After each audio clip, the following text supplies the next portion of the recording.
నమస్కారం. దూరదర్శన్ వార్తలకు స్వాగతం. నేను లహరి. వార్తల్లో ముందుగా ముఖ్యాంశాలు.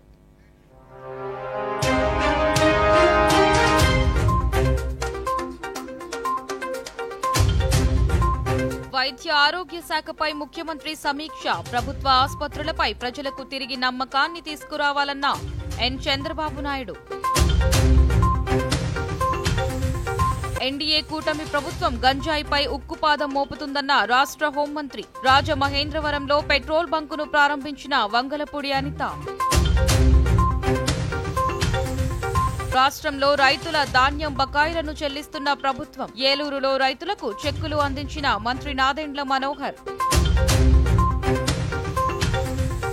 రాష్ట్రంలో పంచాయతీలకు స్వాతంత్ర గణతంత్ర దినోత్సవాల బడ్జెట్ పెంపుపై ఉప ముఖ్యమంత్రి పవన్ కళ్యాణ్ హర్షం. దేశవ్యాప్తంగా నిషాముక్త భారత్ అవగాహన కార్యక్రమాలు. మాదక ద్రవ్యాలకు యువత దూరంగా ఉండాలన్న కేంద్ర మంత్రి వీరేంద్ర కుమార్. వార్తల్లోని వివరాలను చూద్దాం. వైద్య ఆరోగ్య శాఖలో 2014-19 మధ్య అమలు చేసిన ఉత్తమ విధి విధానాలను మళ్లీ ప్రవేశపెట్టాలని ముఖ్యమంత్రి నారా చంద్రబాబు నాయుడు అధికారులను ఆదేశించారు. అస్తవ్యస్త విధానాలతో గత ప్రభుత్వ ఆసుపత్రులను భ్రష్టు పట్టించిందని, తద్వారా ప్రజల్లో నమ్మకం సన్నగిల్లిందని పేర్కొన్నారు. ప్రభుత్వ ఆసుపత్రులపై ప్రజల్లో మళ్లీ నమ్మకం తీసుకురావాల్సిన అవసరం ఉందన్నారు. సచివాలయంలో వైద్య ఆరోగ్య శాఖ మంత్రి సత్యకుమార్ యాదవ్ ఉన్నతాధికారులతో ముఖ్యమంత్రి ఈ రోజు సమీక్ష నిర్వహించారు. ఈ సందర్భంగా వారికి పలు సూచనలు చేశారు. ఈ సందర్భంగా ఆయన మాట్లాడుతూ ప్రభుత్వం తరపున యాప్ రూపొందించి హెల్త్ కార్డు ద్వారా ప్రైవేటు ఆసుపత్రిలో చేరిన వ్యక్తికి సంబంధించిన వివరాలు పొందుపరచాలన్నారు. ఆసుపత్రి రోగికి అందించే వైద్య సేవలు, ఎక్విప్మెంట్, ఇచ్చే మెడిసిన్ వివరాలు కూడా ఉండాలన్నారు. ఇలా చేయడం వల్ల ఆసుపత్రి పనితీరు ఎలా ఉందో తెలుస్తుందని తెలిపారు. రాష్ట్రంలో కిడ్నీ బాధితులు ఎంతమంది ఉన్నారో మండలాల వారీగా వివరాలు సేకరించాలని, కిడ్నీ సమస్య కారణాలపై అధ్యయనం చేయాలని, కిడ్నీ వ్యాధులు అధికంగా ఉన్న ప్రాంతాలలో అందుబాటులో ఉన్న నీటి సదుపాయాలపై లోతైన అధ్యయనం చేయాలని సూచించారు. ఆసుపత్రిలో ప్రసవం తర్వాత శిశువుల మిస్సింగ్ కేసులు రాకుండా జాగ్రత్తలు తీసుకోవాలని, మిస్సింగ్ కేసులు వస్తే అధికారులపై చర్యలు తప్పవని హెచ్చరించారు. ఫీడర్స్ అంబులెన్స్ కు సాధారణ అంబులెన్స్ కు కనెక్టివిటీ పెంచాలని, డోలీతో ఇంకా మోసుకొస్తున్న సందర్భాలు కనబడుతున్నాయని, డోలీ మూతలు మళ్లీ పునరావృతమైతే సంబంధిత అధికారులపై చర్యలు తీసుకుంటామని తెలిపారు.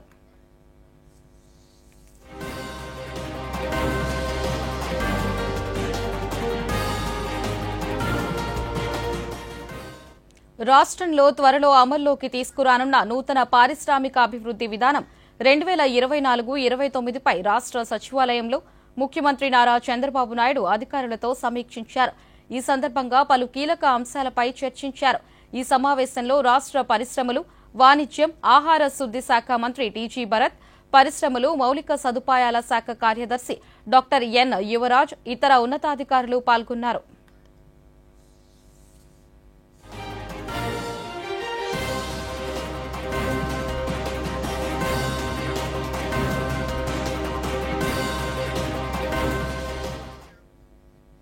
బంగ్లాదేశ్ పరిస్థితులపై ఆంధ్రప్రదేశ్ ఉప ముఖ్యమంత్రి కె పవన్ కళ్యాణ్ సామాజిక మాధ్యమం ఎక్స్ వేదికగా స్పందించారు.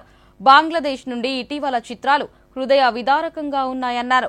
బంగ్లాదేశ్ కమ్యూనిటీ పార్టీ నాయకుడు ప్రదీప్ భౌమిక్ ను పగటి వెలుగుల్లో క్రూరంగా హ్యాంగింగ్ చేయడం నుంచి హిందూ దేవాలయాలను ధ్వంసం చేయడం వరకు, మైనారిటీలను దారుణంగా చంపడం, హిందూ మైనారిటీలపై, క్రైస్తవులు, బౌద్ధలపై హింసను లక్ష్యంగా చేసుకోవడం వరకు అహద్మీయులు తీవ్ర ఆందోళనకు గురిచేస్తున్నారన్నారు. బంగ్లాదేశ్లో తక్షణ అవసరమైన చర్యలు తీసుకోవాలన్నారు. శాంతి భద్రతలను పునరుద్దరించాలని తాను భారతదేశంలోని ఐక్యరాజ్యసమితి మానవ హక్కుల కమిటీ, బంగ్లాదేశ్ హైకమాండ్ను కోరుతున్నట్లు తెలిపారు. బంగ్లాదేశ్లోని మైనారిటీలు, హిందువులు అందరికీ భద్రతతో పాటు స్థిరత్వం కోసం ప్రార్థిస్తున్నట్లు పవన్ కళ్యాణ్ పేర్కొన్నారు.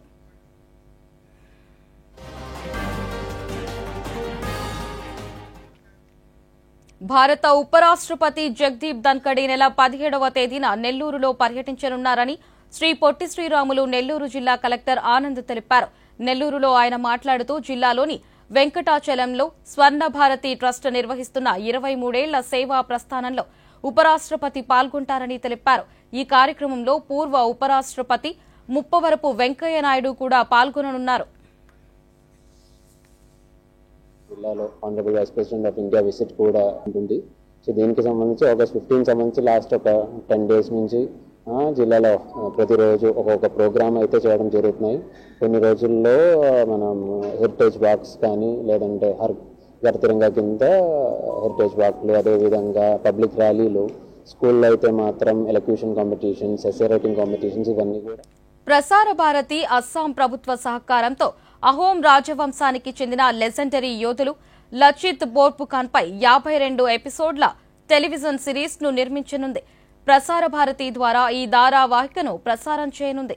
ఈ మేరకు ప్రసార భారతి అస్సాం ప్రభుత్వంతో అవగాహన ఒప్పందాన్ని కుదుర్చుకుంది.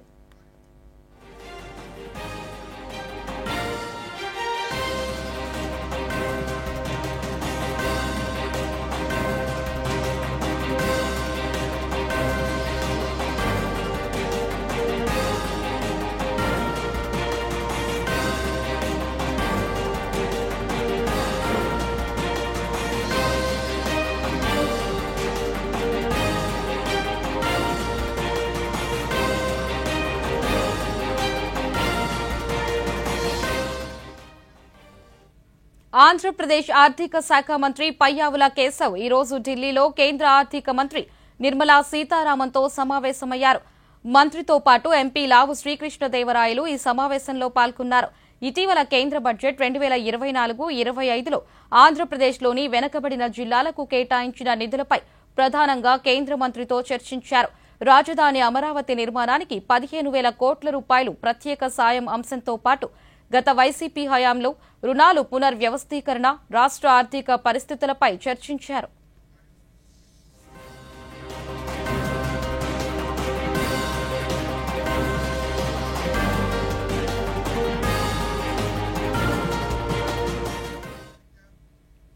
క్షణికావేశంలో నేరాలు చేసిన ఖైదీల శిక్షాకాలం ముగిసిన తర్వాత తిరిగి నేరాలకు పాల్పడకుండా వారు స్వయం శక్తితో నిలబడేందుకు ప్రభుత్వం అన్ని చర్యలు తీసుకుంటోందని రాష్ట్ర హోంమంత్రి వంగలపూడి అనిత తెలిపారు. తూర్పుగోదావరి జిల్లా ఇన్నీస్పేటలో జైళ్ల శాఖ ఆధ్వర్యంలో ఏర్పాటు చేసిన పెట్రోల్ బంక్ ను మంత్రి ప్రారంభించారు. ఈ సందర్భంగా ఆమె మీడియాతో మాట్లాడుతూ ఫ్యూయల్ అవుట్లెట్స్, ప్రిజన్ కేవ్స్ ను ఏర్పాటు చేయడం ద్వారా వారికి ఎంతో ఉపయోగపడతాయన్నారు.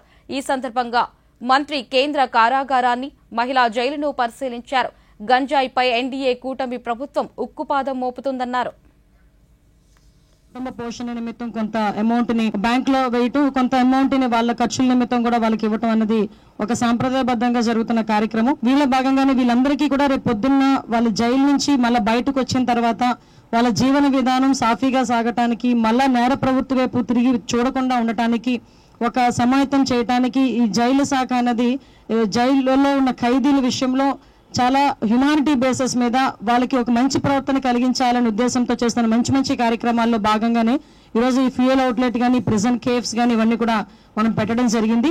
వీటిలో భాగంగానే ప్రిజన్ కి కూడా ఇక్కడ నుంచి ప్రిజన్ కేఫ్ నుంచి కొంత ఆదాయం కూడా ప్రిజన్స్ డెవలప్మెంట్ కి కూడా మనం యూజ్ చేసుకోవడం జరుగుతుంది. టోటల్ గా ఆంధ్రప్రదేశ్ లో దగ్గర 16 సబ్ జైల్స్ ఉన్నాయి. అదేవిధంగా ఒక స్పెషల్ జైల్స్ ఒకటి, డిస్ట్రిక్ట్ జైల్స్ ఒకటి, అదేవిధంగా మనకి బోస్టన్ జైల్ కూడా ఒకటి కన్స్ట్రక్షన్ లో ఉంది. అదేవిధంగా మనకి ఉమెన్ ప్రిజన్ ఒకటి ఉంది, సెంట్రల్ జైల్స్ 2 ఉన్నాయి. ఓవరాల్ గా టోటల్ మనకి 3,483 మెంబర్స్ ఈరోజు స్టేట్ వైడ్ ప్రిజనర్స్ కింద ఉన్నారు. అందులోని సుమారుగా అంటే ఓవరాల్ గా చెప్పాలంటే 700 ఓవర్ క్రౌడ్ ఉంది. ఇక్కడ కూడా రాజమండ్రి సెంట్రల్ జైల్లో కూడా 1,200 యాక్చువల్గా కెపాసిటీ, ఇప్పుడు 1,250 మెంబర్స్ ఈరోజు అక్కడ ఓవర్ క్రౌడ్ ఒక 50 మెంబర్స్ ఓవర్ క్రౌడ్ కూడా ఉన్నారు. సుమారుగా ఇక్కడ సెంట్రల్ జైల్లోనే దగ్గర 376 మంది గాంజా కేసెస్ ఉన్నాయి. అఫ్ కోర్స్ వైజాగ్ తో పోలిస్తే తక్కువే ఉన్నాయి. ఇక్కడ వైజాగ్ లో దగ్గర 1,000 వరకు అక్కడ గాంజా కేసెస్ ఉండడం అనేది జరుగుతుంది. ఇదంతా కలుపుకొని ఒక 1,700-1,800 ఉంటే గాంజా కేసెస్, అందులోని కేవలం 1,000 వరకు వైజాగ్ లోనే ఉండడం కూడా మనం. భారత అంతరిక్ష పితామహుడు విక్రమ్ సారాభాయ్ జీవితం స్ఫూర్తిదాయకమని ఆంధ్రప్రదేశ్ ఉప ముఖ్యమంత్రి కె పవన్ కళ్యాణ్ పేర్కొన్నారు. సారాభాయ్ జయంతి సందర్భంగా ఆయనకు నివాళులు అర్పించారు. శాస్త్రవేత్తల ఆలోచనలు సమాజానికి ఎంతో మేలు చేస్తాయని పేర్కొన్నారు. అంతరిక్షంలో గణనీయమైన విజయాలకు విక్రమ్ సారాభాయ్ కృషే కారణమని, ఆయన స్ఫూర్తితో మరిన్ని పరిశోధనలు ఆవిష్కృతం కావాలని పవన్ కళ్యాణ్ ఆకాంక్షించారు. ఈ మేరకు ఆయన ఒక ప్రకటన విడుదల చేశారు.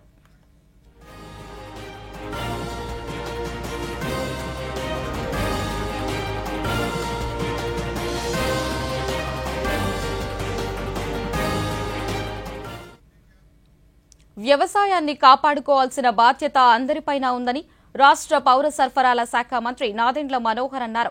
రాష్ట్రంలో 35,374 మంది రైతులకు 674 కోట్ల రూపాయల బకాయిలను చెల్లించడంలో భాగంగా ఈరోజు ఉమ్మడి పశ్చిమ గోదావరి జిల్లా ఏలూరులో రైతులకు చెక్కులను అందించారు. ఈ సందర్భంగా మంత్రి మాట్లాడుతూ గత వైసీపీ ప్రభుత్వం చెల్లించని 1,674 కోట్ల రూపాయల బకాయిలను 84,724 మంది రైతులకు తమ ప్రభుత్వం చెల్లిస్తుందన్నారు. ఇప్పటికే 1,000 కోట్లను చెల్లించినట్లు తెలిపారు. ఈ ఖరీఫ్ నుంచి 48 గంటల్లోని రైతుల ఖాతాల్లో నగదు జమ చేస్తామన్నారు. ధాన్యం కొనుగోలు విషయంలో వెనకాడేది లేదని, చివరి గింజ వరకు కొనుగోలు చేస్తామని, నష్టకౌలు రైతులను సైతం ఆదుకుంటామన్నారు. ఏర్పాటు చేసిన ఈ రైతు భరోసా కేంద్రాల వలన ఎంత నష్టం కలిగిందో మన రైతాంగానికి మనందరం చూసాం. గతంలో కూడా అకాల వర్షాల వలన తడిచిపోయిన ధాన్యాన్ని కొనుగోలు చేయమని ఆ రోజున పవన్ కళ్యాణ్ గారు, చంద్రబాబు నాయుడు గారు ఈ ప్రాంతంలో పర్యటించినప్పుడు రైతులను ఎంత ఇబ్బంది పెట్టారో మేము కళ్ళారా చూసాం. లారీలు తీసుకొస్తే 2 రోజుల తర్వాత రమ్మండం, ఆ 2 రోజుల తర్వాత మళ్ళీ 50% ఎక్కువ ఉంది, వాళ్ళు రాసిచ్చిన రసీదు ప్రకారం మేము కొనుగోలు చేయమని చెప్పడం, నానా రకాలుగా వాళ్ళని ఇబ్బంది పెట్టి చివరికి వాళ్ళ చేతుల దగ్గర నుంచే డబ్బులు తీసేసుకుని రైతుల దగ్గర. ఈ వాస్తవాల గురించి మీ అందరిలో కూడా ఉన్న ఆవేదనే నాకే ఒక విధంగా భయం వేసింది. సివిల్ సప్లైస్ కార్పొరేషన్లో ప్రతి ఏటా మేము దాదాపు 20,000 కోట్ల రూపాయలు టర్నోవర్ చేస్తాం. గత 5 సంవత్సరాల్లో ఎంత ఆర్థికంగా నష్టం కలిగించారంటే ఈ కార్పొరేషన్కి 40,550 కోట్ల రూపాయల రుణాలు తీసుకున్నారు సివిల్ సప్లైస్ కార్పొరేషన్ నుంచి. ఏ విధంగా మనం రైతుల్ని ఆదుకోగలుగుతాం మాకు అర్థం కాలేదు. ఆ సందర్భంగా మా అధికారులు 1,674 కోట్ల రూపాయలు బకాయిలు ఉన్నాయి రైతులకి ఇంకా ఇవ్వాల్సిందంటే నిజంగా ఆ అవకాశం ఎట్లా కలుగుతుందా అని ఎదురు చూసాం. కానీ ధైర్యంగా మేము ఇంటర్నల్గా మేము మాట్లాడుకున్న టార్గెట్ పెట్టుకున్నాం. నెల రోజుల్లోపే మనం ఎట్టి పరిస్థితుల్లో సరే, ఎంత కష్టమైనా సరే మన రైతాంగానికి మనం ఈ నిధులు అందించేటట్టు మనం కష్టపడదాం అని చెప్పి. ఆంధ్రప్రదేశ్లో పంచాయతీలకు స్వాతంత్ర దినోత్సవం బడ్జెట్లను పెంచుతూ నిర్ణయం తీసుకోవడంపై ఉప ముఖ్యమంత్రి కె పవన్ కళ్యాణ్ సామాజిక మాధ్యమం ఎక్స్ వేదికగా స్పందించారు. 34 ఏళ్ల తర్వాత మైనర్, మేజర్ పంచాయతీలకు స్వాతంత్ర దినోత్సవం, గణతంత్ర వేడుకలకు బడ్జెట్ను 100, 250 రూపాయల నుంచి 10,000, 25,000 రూపాయల వరకు పెంచుతూ నిర్ణయం తీసుకోవడం ఏళ్ల తరబడి నిర్లక్ష్యానికి గురైన పంచాయతీలకు సాధికారత కల్పించేందుకు కీలక అడుగు పడినట్లయిందన్నారు. పంచాయతీరాజ్ బాధ్యతలు చేపట్టిన తర్వాత మహాత్మా గాంధీజీ గ్రామ స్వరాజ్యాన్ని నెరవేర్చే దిశగా తొలి అడుగు వేసినట్లు తెలిపారు. ముఖ్యమంత్రి చంద్రబాబు నాయుడు, ప్రధాని నరేంద్ర మోదీ నేతృత్వంలో ఆంధ్రప్రదేశ్లోని ఎన్డీఏ ప్రభుత్వం పంచాయతీలకు అధికారాన్ని కల్పించేందుకు అవసరమైన అన్ని చర్యలను తీసుకుంటుందని పవన్ కళ్యాణ్ స్పష్టం చేశారు.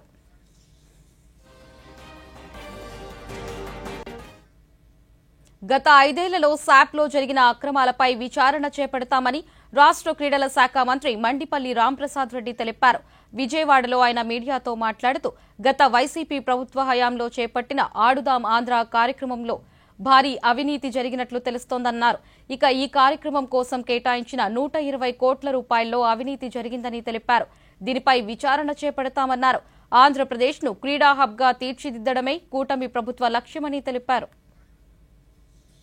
చేపడితే రాబోయే 5 సంవత్సరాల్లో క్రీడా పరంగా ఈ రాష్ట్రాన్ని ముందుకు తీసుకొని పోయే విధంగా చర్యలు తీసుకునేదానికి ఆ కార్యక్రమం ఏర్పాటు చేశాం. ఆ దృష్టికి వచ్చిన అంశాలు, ఏ చర్యలు తీసుకుంటే ఈ ఆంధ్రప్రదేశ్ ను వచ్చే 5 సంవత్సరాల్లో స్పోర్ట్స్ హబ్ గా తయారు చేసుకునేదానికి ప్రయత్నంగా మేము చేపడుతున్నాం. ముఖ్యంగా ఈ రాష్ట్రంలో గల్లీ నుంచి హెడ్ క్వార్టర్స్ వరకు ఎక్కడైతే ప్రోగ్రామ్స్ ఇంప్లిమెంట్ చేస్తామో తూచా తప్పకుండా ఏ విధమైన సమస్యలు లేకుండా క్రీడాకారులకైతేనే అక్కడ ఇన్ఫ్రాస్ట్రక్చర్ ఏ విధంగా ఏర్పాటు చేస్తే మంచి జరుగుతుందో అవన్నీ దృష్టిలో పెట్టుకొని మేము పవర్ పాయింట్ ప్రజెంటేషన్ ఇచ్చేదానికి ముఖ్యమంత్రి గారి దృష్టికి కొన్ని విషయాలు తీసుకొని పోతాం. దానిలో ముఖ్యంగా గ్రామ స్థాయిలో క్రీడలు ప్రోత్సహించాలంటే, నాణ్యమైన క్రీడలు ఇవ్వాలంటే ప్రజలకు, అక్కడ ఉన్న క్రీడాకారులకు అక్కడ ఏర్పాటు చేయబోయే గ్రౌండ్స్ విషయం అయితేనే, ఇన్ఫ్రాస్ట్రక్చర్ విషయం అయితేనే చర్చించాము. సంకీర్ణ ప్రభుత్వం కాబట్టి వచ్చే 5 సంవత్సరాల్లో రాష్ట్రంలో ఉన్న స్టేడియాలు అయితేనే,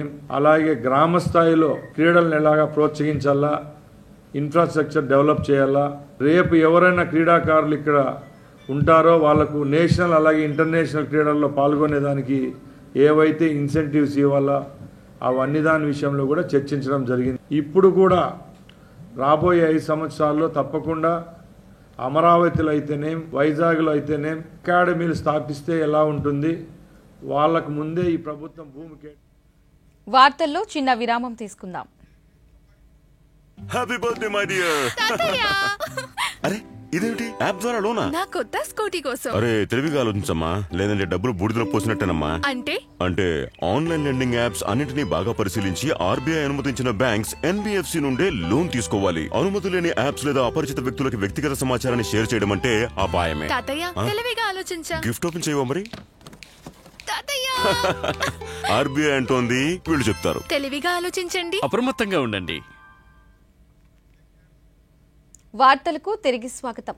అంతర్జాతీయ యువజన దినోత్సవం సందర్భంగా ముఖ్యమంత్రి నారా చంద్రబాబు నాయుడు యువతకు శుభాకాంక్షలు తెలిపారు. స్థిరమైన అభివృద్ది కోసం యువత డిజిటల్ బాట పట్టాలని పేర్కొన్నారు. ఆవిష్కరణలతో ప్రపంచాన్ని ముందుకు నడిపించేది యువతేనని సామాజిక మాధ్యమం ఎక్స్ వేదికగా పేర్కొన్నారు. ఈ దిశగా ఆంధ్రప్రదేశ్ ప్రభుత్వం చురుగ్గా అడుగులు వేస్తుందని తెలిపారు.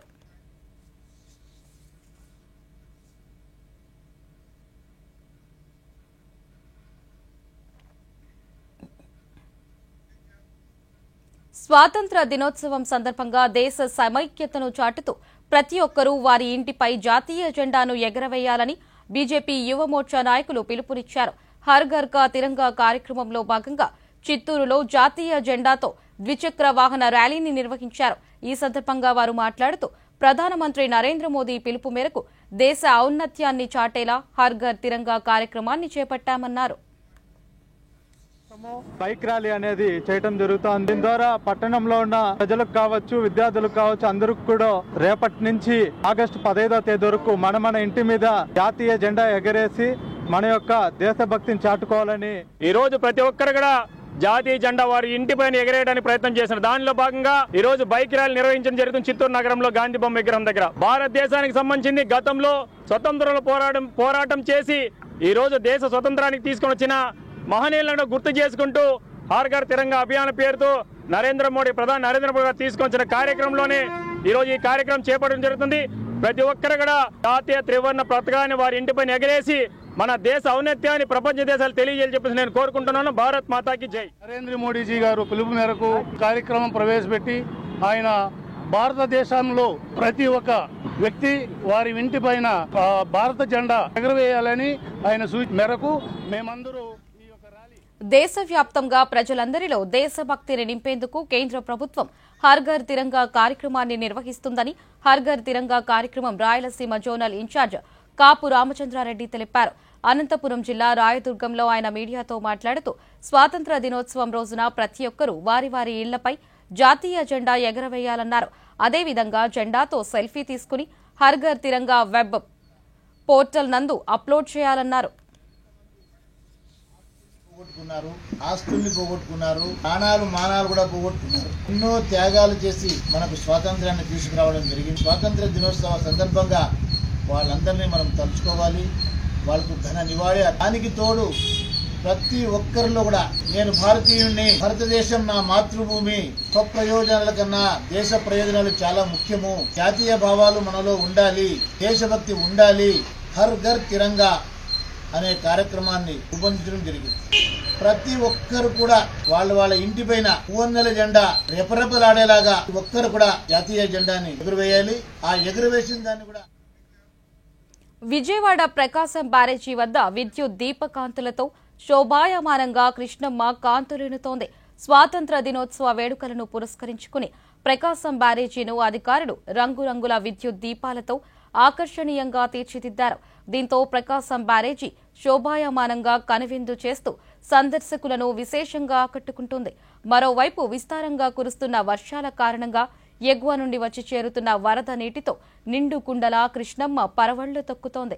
స్థానిక ప్రజలతో పాటు వివిధ ప్రాంతాల నుండి దుర్గమ్మ దర్శనార్థం విజయవాడ వచ్చే భక్తులు సైతం ఇంద్రధనస్సు రంగుల్లో ముస్తాబైన కృష్ణమ్మను చూసేందుకు ఉత్సాహం చూపుతున్నారు.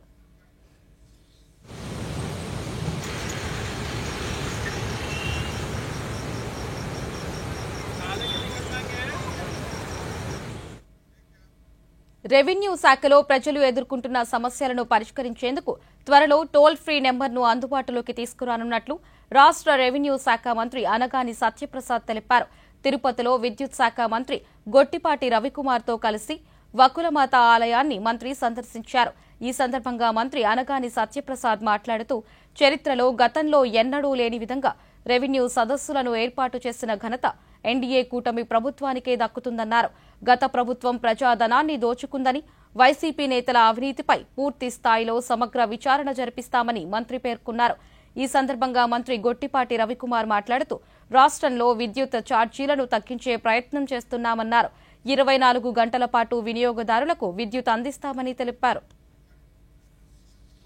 రాష్ట్రాన్ని ముందు తీసుకెళ్ళి ఈ ప్రభుత్వం పనిచేస్తాం. గతంలో ప్రభుత్వం 1 మెగావాట్ కూడా కొత్త ఉత్పత్తి తీసుకురాలా. ప్రతి సంవత్సరం అయితే 6 నుంచి 7% వాడకం అయితే పెరుగుతుంది. దానివల్ల ఉత్పత్తి తీసుకురాకపోవడం వల్ల కొత్త ఉత్పత్తి మొత్తం కూడా కరెంటు బిల్లు ఛార్జీలు పెరగాల్సి వచ్చింది. అందుకని ఆ దశగా ప్రయాణం చేస్తాం. తప్పకుండా రాబోయే రోజుల్లో మంచి విద్యుత్ అందించడమే కాకుండా కొత్తగా విద్యుత్ ప్లాంట్లు కానీ, ఈ రాష్ట్రానికి సోలార్ విద్యుత్ కానీ, అదేవిధంగా రైతులకి కుసుమ ద్వారా సెంట్రల్ గవర్నమెంట్ గతంలో ఇస్తే అది ఆరోగ్యవంతమైన సమాజ నిర్మాణం కోసం యువత మత్తు పదార్థాలకు దూరంగా ఉండాలని పశ్చిమ గోదావరి జిల్లా కలెక్టర్ చదలవాడ నాగురాణి పిలుపునిచ్చారు. పశ్చిమ గోదావరి జిల్లా భీమవరంలోని ఓ ప్రైవేటు కళాశాలలో జిల్లా స్పెషల్ ఎన్ఫోర్స్మెంట్ బ్యూరో ఆధ్వర్యంలో నషాముక్త భారత్ అభియాన్ అవగాహన కార్యక్రమంలో జిల్లా ఎస్పీ అద్నాం నయీంతో కలిసి కలెక్టర్ పాల్గొన్నారు. ఈ సందర్భంగా వారు మాట్లాడుతూ మత్తు పదార్థాలు తీసుకోవడం వలన అనేక ఆరోగ్య రుగ్మతలకు గురవుతారని, ఉజ్వల భవిష్యత్తుకు మత్తు పదార్థాలు ఆటంకం కాకూడదని అన్నారు.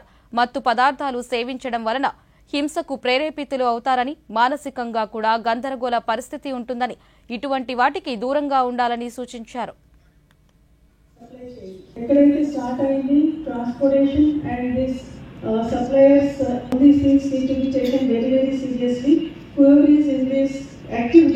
need to be dealt very sternly. I also request the students to please think of your parents. If you are happy, 2-3 boys who have spoken and the girl, they have spoken very well about the effects of the drugs. How they are going to affect your health system, immune system, how the neurotransmitters get affected. So well, you all know much better than anyone. Criminal-wise, it can lead to lot of problems, and once you start getting used to it, the entire essence of human body and soul gets lost. One doesn't know what is right, what is wrong, because you are under the addiction of maybe a ganja drug or a cocaine or something. You don't know what we are doing. Is it right or wrong? గత ఏడాది ఖరీఫ్ పంటల బీమా ప్రీమియాన్ని వెంటనే విడుదల చేయాలని మాజీ ముఖ్యమంత్రి YS Jaganmohan Reddy ప్రభుత్వాన్ని డిమాండ్ చేశారు.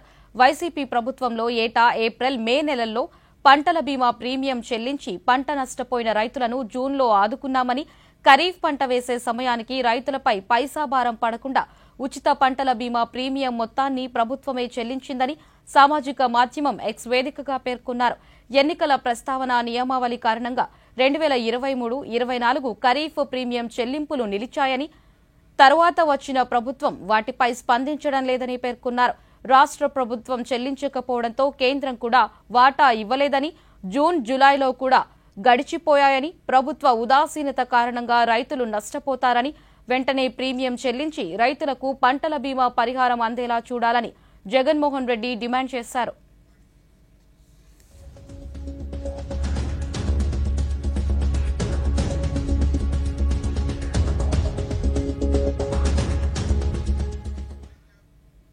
స్వాతంత్ర్య దినోత్సవం సందర్భంగా ప్రతి ఇంటిపై జాతీయ జెండాను ఎగురవేయాలని చంద్రగిరి బీజేపీ అధ్యక్షులు మేడసాని పురుషోత్తం నాయుడు కోరారు.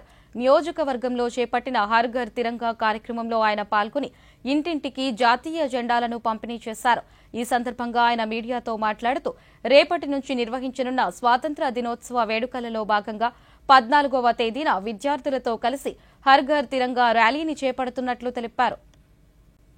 కూడా కోరడం జరిగింది. స్వాతంత్ర సమర యోధులు ఎవరైతే ఈ దేశాన్ని బ్రిటిష్ పరిపాలకుల అరాచక పాలన నుండి విముక్తి కలిగించాలని పోరాడారు, వాళ్ళందరూ కూడా మనము మనస్ఫూర్తిగా తలుచుకొని వారికి నివాళులు అర్పించి దేశవ్యాప్తంగా కూడా మనకి ఎంతో మంది అమరవీరులు ఈ స్వాతంత్రం కోసము వాళ్ళ ప్రాణాల్ని త్యాగం చేయడం జరిగింది. దానికి గుర్తుగా ఈరోజు ఈ భారతదేశము స్వాతంత్ర పోరాటంలో విజయం సాధించి ఈరోజు మనం ప్రపంచ ఏనుగుల దినోత్సవం సందర్భంగా ఏనుగుల రక్షణ కోసం చేస్తున్న విస్తృతమైన సహజ ప్రయత్నాలను ప్రధానమంత్రి నరేంద్ర మోదీ సామాజిక మాధ్యమం ఎక్స్ వేదికగా అభినందించారు. ఏనుగులు వృద్ధి చెందడానికి అనుకూలమైన ఆవాసాలను ఏర్పాటు చేసేందుకు కట్టుబడి ఉన్నామని ప్రధాని పునరుద్ఘాటించారు. ఏనుగుల ప్రాధాన్యత, సంస్కృతి, చరిత్రలో వాటి ప్రాముఖ్యతను కూడా ప్రధాని వివరించారు. ఎన్నో ఏళ్ల తరబడి ఏనుగుల సంఖ్య పెరుగుతూ ఉండటాన్ని ప్రధాని ప్రశంసించారు.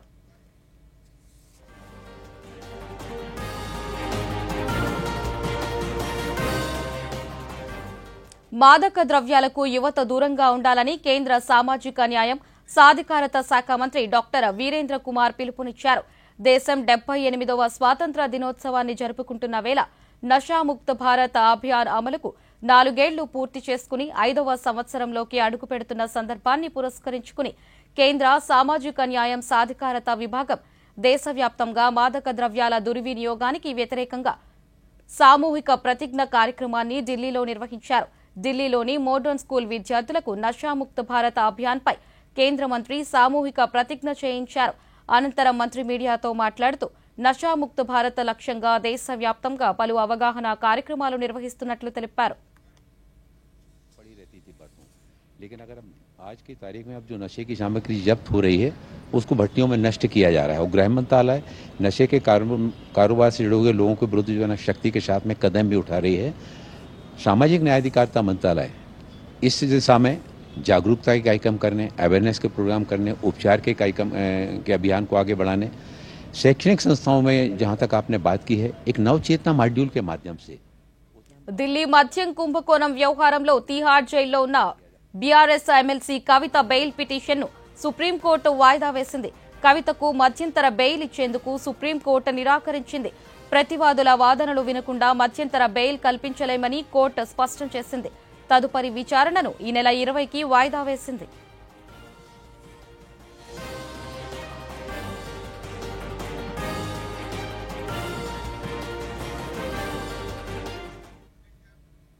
ట్రైనీ డాక్టర్ మృతి అంశం పశ్చిమ బెంగాల్లో ప్రకంపనలు రేపుతోంది. నిందితుడిని కఠినంగా శిక్షించాలని వైద్య విద్యార్థుల ఆందోళన ఉద్రిక్తతకు చేరింది. దీంతో బెంగాల్ పోలీసులకు ముఖ్యమంత్రి మమతా బెనర్జీ డాక్టర్ మృతి కేసును ఆదివారంలోపు ముగించాలని గడువు విధించారు. లేదంటే సీబీఐ అధికారులు రంగంలోకి దిగుతారని స్పష్టం చేశారు. బెంగాల్లోని ఆర్జీకర్ మెడికల్ కాలేజీలో ట్రైనీ డాక్టర్పై హత్య చేసిన నిందితుడిని వెంటనే శిక్షించాలని జూనియర్ డాక్టర్ల ఆందోళన నేపథ్యంలో ఆ రాష్ట్ర ముఖ్యమంత్రి మమతా బెనర్జీ పై విధంగా స్పందించారు. ఘటనా ప్రాంతాన్ని డాగ్ స్క్వాడ్, ఫోరెన్సిక్ బృందం పరిశీలిస్తుందని, కేసు విచారణకు ఫాస్ట్ ట్రాక్ కోర్టు ఏర్పాటు చేస్తామని, డాక్టర్ మృతికి కారణమైన నిందితుడిని కఠినంగా శిక్షిస్తామని ముఖ్యమంత్రి పేర్కొన్నారు.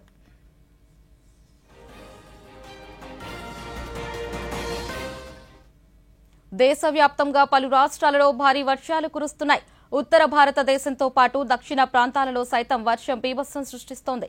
మధ్యప్రదేశ్, ఉత్తరాఖండ్, రాజస్థాన్, ఉత్తరప్రదేశ్, అరుణాచల్ ప్రదేశ్, పంజాబ్, తమిళనాడు, కేరళ, అస్సాం, బీహార్ వంటి రాష్ట్రాలలో కురుస్తున్న వర్షాలకు ఆ రాష్ట్ర ప్రభుత్వాలు హెచ్చరికలు జారీ చేశాయి. కేరళ, తమిళనాడు రాష్ట్రాలలో ఆరెంజ్ అలర్ట్ ప్రకటించాయి.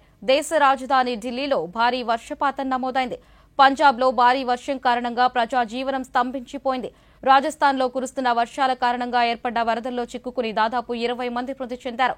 హిమాచల్ ప్రదేశ్లో భారీ వర్షం కారణంగా అక్కడ బీభత్స వాతావరణం ఏర్పడింది. వరదలు ఏర్పడ్డ ప్రాంతాల్లో సహాయక చర్యలు కొనసాగుతున్నాయి.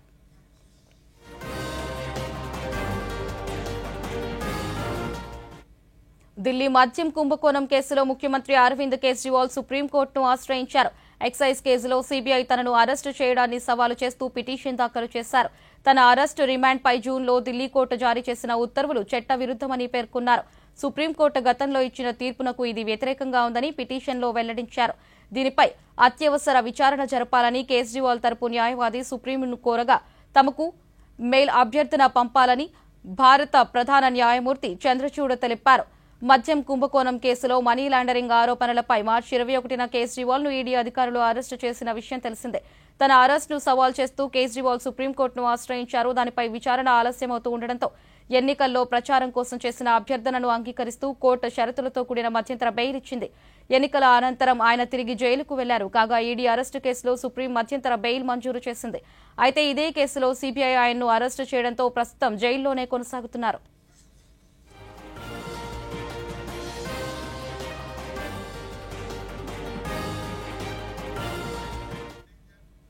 దేశీయ స్టాక్ మార్కెట్ సూచీలు ఈ రోజు ఫ్లాట్ గా ముగిశాయి. ఉదయం సెన్సెక్స్ 79,330 పాయింట్ల వద్ద ప్రారంభమయ్యాయి. ఇంట్రాడేలో దాదాపు 500 పాయింట్ల మేర నష్టాల్లోకి జారుకున్న సూచీ 79,226 వద్ద నష్టాన్ని తాకింది. ఇక తర్వాత కోలుకుని లాభాల్లోకి వచ్చింది. 80,106 పాయింట్ల గరిష్టాన్ని తాకింది. చివరికి 56 పాయింట్ల నష్టంతో 79,649 వద్ద ముగిసింది. నిఫ్టీ 20 పాయింట్ల నష్టంతో 24,347 వద్ద స్థిరపడింది. డాలర్తో రూపాయి మారకం విలువ 84గా ఉంది.